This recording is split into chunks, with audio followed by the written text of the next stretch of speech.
Let's see how the little Remington 222 model 722 does. Again, I've got my cheap Bushnell Dusk to Dawn 3 to 9 with BDC 600 reticle, illuminated reticle, which I'm not using the illuminated right now. I've got plenty of light. I don't need it. I am going to shoot some, this is old, I don't know how old, but the cases were a little bit on the dark side. So I would say it probably goes back to the 70s or maybe even to the 80s. We're dealing with a little bit of wind, and for a 50 grain bullet, that's what these are, 50 grain pointed soft point Remington green and white, green and yellow box. Let's get a chronograph reading for a baseline. Let's see where we're at. I love this rifle. This is probably it's just the joy to shoot. So let's see what we get out of here, and I'm gonna shoot the left target and we'll see what we do. So without further ado, let's let her rip, Tater Chip.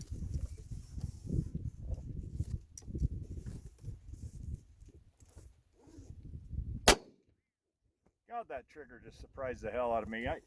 I don't have a trigger pull gauge, but I would say it's right around 2 pounds. And I got 3,238 feet per second. That's not bad. And I think I'm having extractor problems, which for a rifle that was made in 1953, if that's the worst that's happening, then I'll take it. Okay, let's get another one out here. Let's see.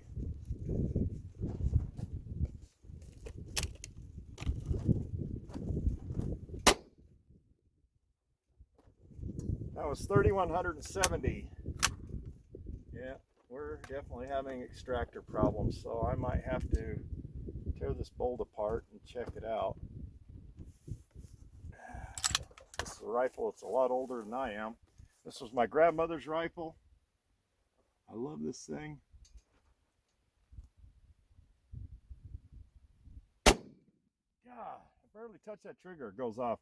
Sorry, I'm not used to very light trigger.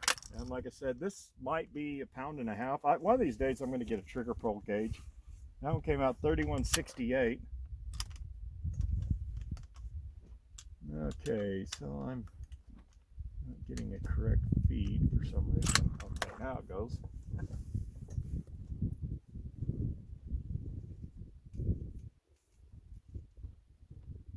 a light trigger. 3171 feet per second. Again, like I said, this is factory ammunition.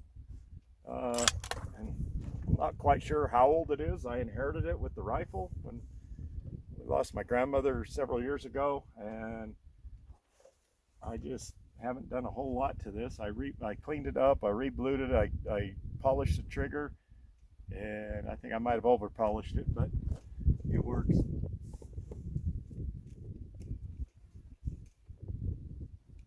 Okay, I kind of pulled that one a little bit. Still not used to this light trigger. Okay, so with the factory ammunition, we have a spread of 70 feet per second and a standard deviation of 35.37. Average is 3,195 feet per second. That's cooking. Let me save that. Try something else.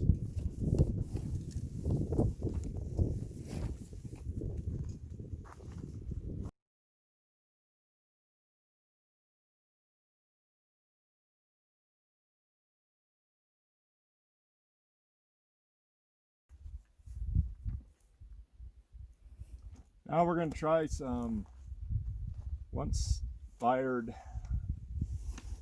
222s with 60 grain Hornady VMAX bullets. These are about the maximum size you can fire in this rifle with a 1 in 12 twist. And I've got these loaded with 22 grains of IMR 4895. Let's see what we look at on from our baseline with the factory ammo, which came out around 3,100 and something feet per second. Okay, let's see And I think I am going to take the top right of the left target. No, I'll take the top left. Make sure I'm up to 9 power. Looked a little bit on the fuzzy side.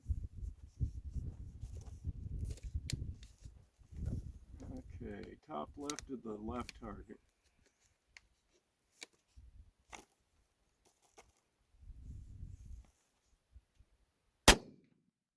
Which my crosshair is completely covering the target, but yeah, I definitely have an extractor problem with this bolt, so I'm gonna have to get that fixed.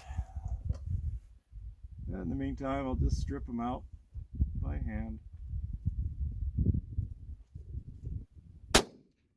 Jeez, I didn't even mean to shoot.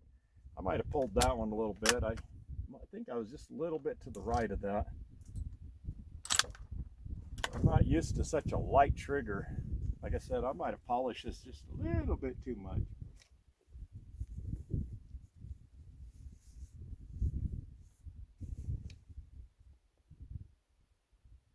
Okay, that one felt pretty good. Even if it does scare me every time it goes off. Oh, okay, so I've been averaging around 2675.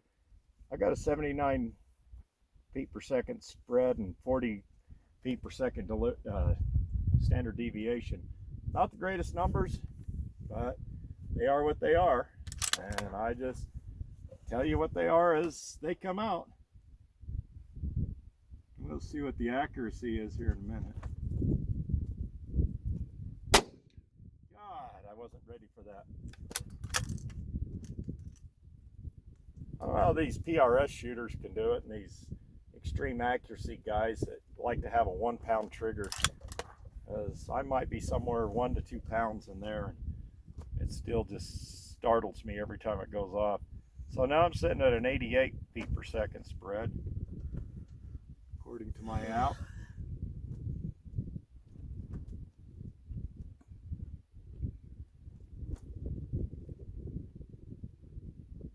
That one felt pretty good. Okay, so 2699 was my average. We'll call it 2700. And I've got a spread of 121 feet per second. It's not good. 4539 was my standard deviation. So let's move on to another load.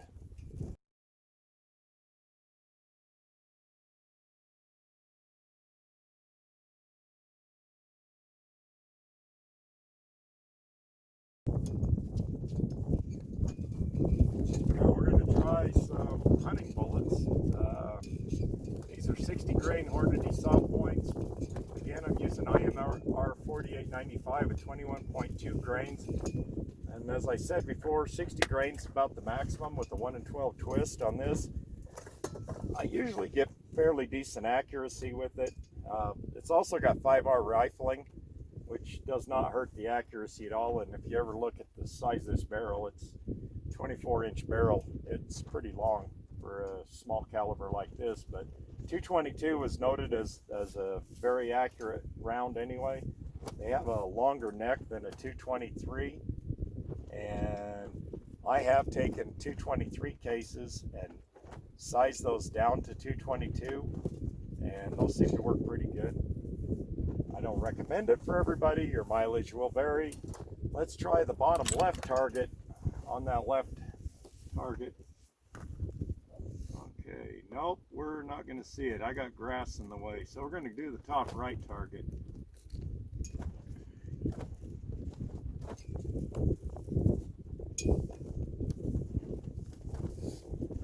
And the wind is picking up really bad, which is going to play with my accuracy.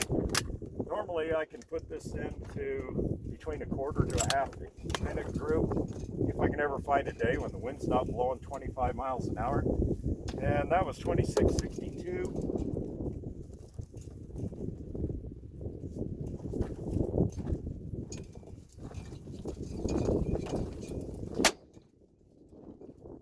$26.46. a spread of 16.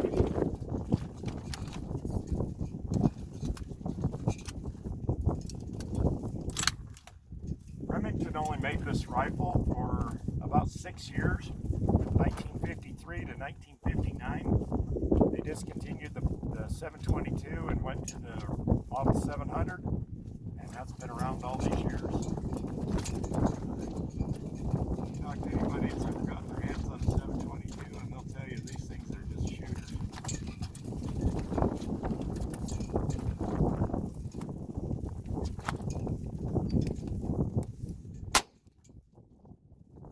And that was $25.97. So far we got a spread of 65. IMR is just not really working with this load really good.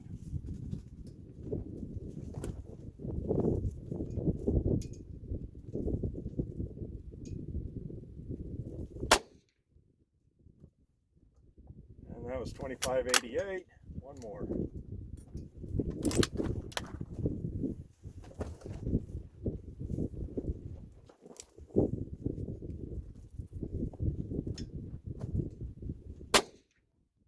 I sure wasn't expecting that one. 27.03.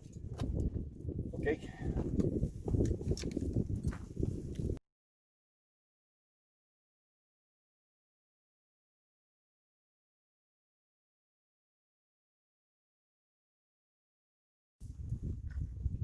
Now let's try some.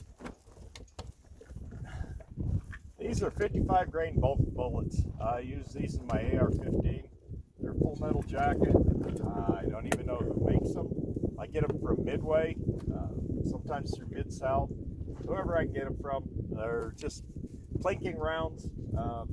I've got H335, 22.5 grains of that. Let's see what happens with this stuff. I'm going to take the top left target on the right target. So let's see what happens here with this stuff.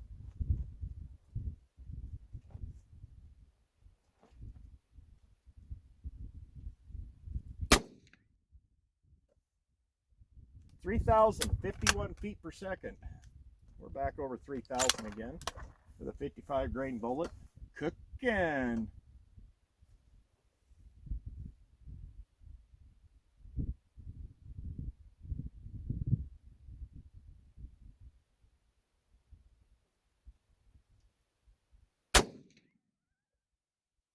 $29.68, so that gives me a spread of 83. The problem with these small cartridges like this, they're very prone to deviations. I mean, one kernel will make a big difference in something this small. So I'm not too worried about it. I'm still trying to develop for this.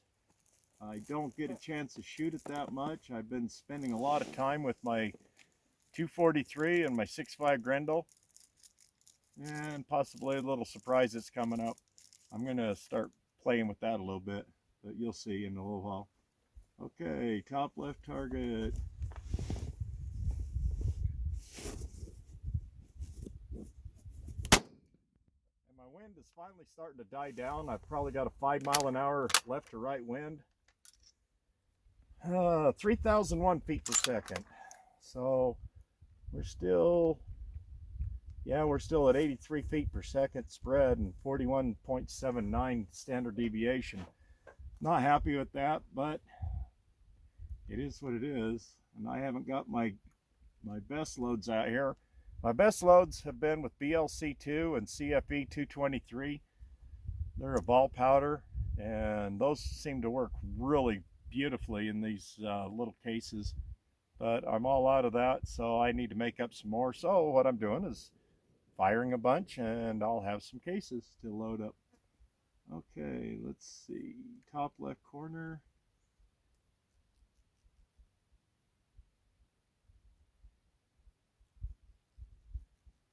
You've really got to be kidding me. I mean, I've got like a 1-mile-an-hour wind, and the dust behind the target is just standing there.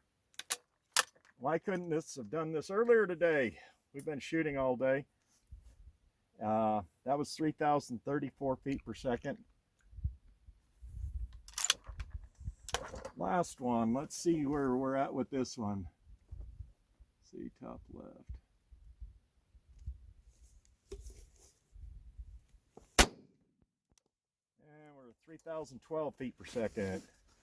So that gave us a spread of 83, standard deviation 31.84. Not anything to write home about, but it is what it is. And while I'm trying to find different powders, different bullets, different loads, this is just the nature of the game, as most of you will know. And there's not a lot anymore for 222. Now, what I've got next, I'm going to save this and let me punch this in and I'll get back to you.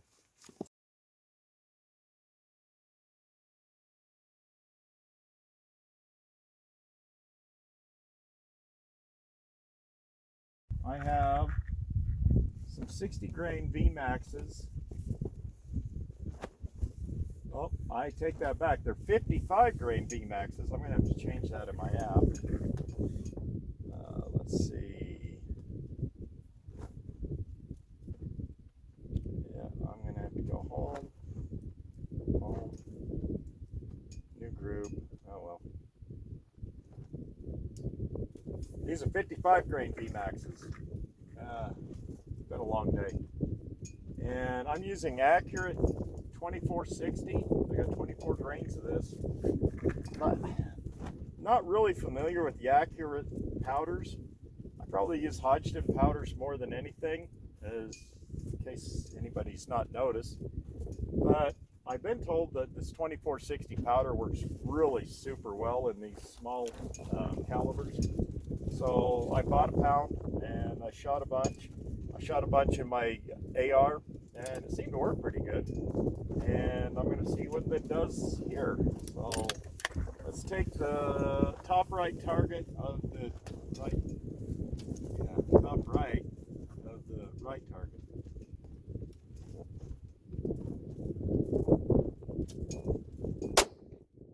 Wow, that had a bark to it. That was 3,311 feet per second. Let's check the pressure signs, because that's probably the hottest I've ever shot anything out of here. Just a slight amount of dimpling. I'll look at these under a magnifying glass when I get home. But I could tell as soon as I touched that one off that it had a little bit more of a bark to it. So 3,311 feet per second, that's cooking for a 55 grain bullet.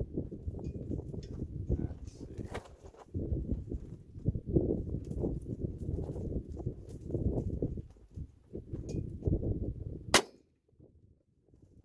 3,304 feet per second. I may be inaccurate, man. I may just like this stuff. Yeah, I'm noticing just a little bit of, well, it might just have been from the primer too. Okay. So far I've got a spread of 7. Oh, that's unusual for such a small case. But I'm liking this. I could back this down 10% and have some really good luck.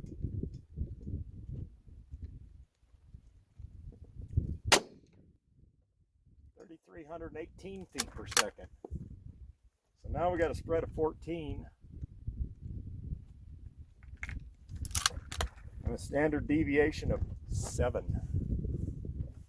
It's the best I've ever gotten out of this rifle.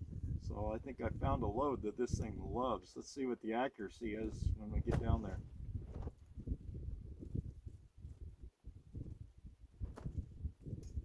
I think I pulled that one just a little bit. 3,280 feet. So that opened up my my spread a little bit.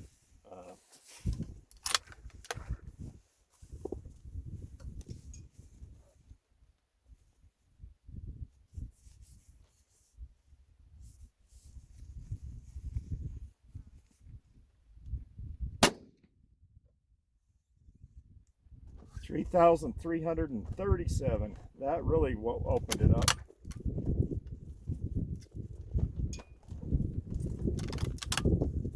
Okay, so that gives me a spread of 57 feet and a standard deviation of 20.80.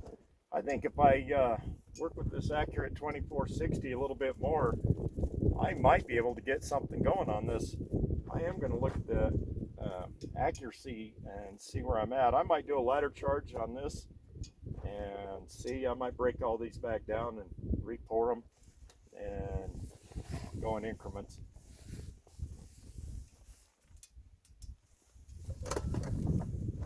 I like that.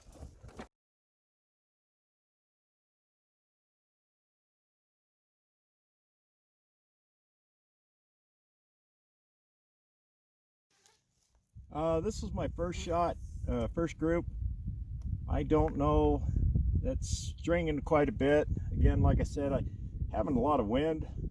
Try and do this out on the desert, 25+ mile-an-hour winds. This was my second group, one flyer. I don't know, I think I even declared that I had one that went off way before I was even lined up with this dot. I'm gonna probably have to move my scope over about 4 clicks to get this back over, because I'm looking at these other groups. This one's all down in here. Not very good groups at all. But again, like I say, I'm trying to see what the rifle likes, see what kind of velocities I get. My chronograph wasn't working for a long time, so I really wasn't doing very well. Now the wind shifted, it's blowing right to left. This was my best right here. 1, 2, 3, 4, 5. I had these 2 flyers, just a little over an inch, inch and a quarter. So I'm not really disappointed with this. And then these are my hot rod rounds. If I move my scope over, down just a bit, 1, 2, 3, 4, 5, that would probably tighten it up. That was with the accurate 2460, and they were cooking well over 3,300 feet per second. So that's what it is. Like I say, good, bad, ugly. Otherwise, I'm just going to show you what I have. I'm not the best, but when you're dealing, if you look at this flag, it's standing straight out, and now the wind's blowing, like I said, from the right to the left. Before it's blowing left to right.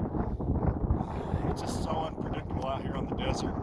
If I had a 0 wind condition, then I could probably be a happy guy. I could probably get some really good groups, but when you're dealing with wind, that's what you've got.